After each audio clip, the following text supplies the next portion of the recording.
Много разных коллективов, очень много интересных коллективов встречается, конечно. Таня Тагак — это инуитка канадская, ну, это коренные малочисленный народ, который проживает в Канаде. Как она называется? Таня? Тагак. Тагак? Таня Тагак, который выделывает просто своим голосом просто такой диапазон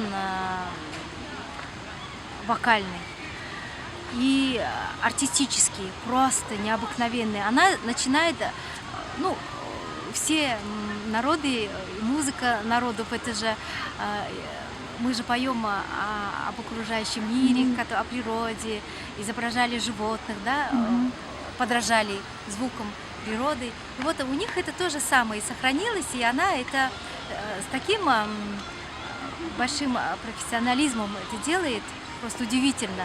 Можно сидеть и слушать ее и видеть, как медведь гоняется за, допустим, за зайцем или за лисой, или жизнь, быт инуитского народа.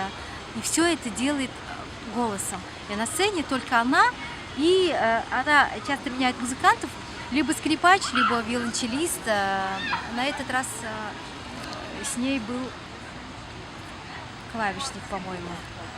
Ну вот тоже такое одно из моих восторгов, что человек, девушка выходит и свои народные песни таким образом преподносит, что люди слушают просто.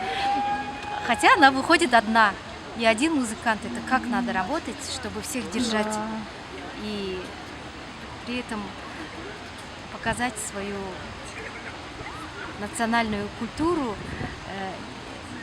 конечно, не совсем в том виде, в котором она была, но и не теряя корней.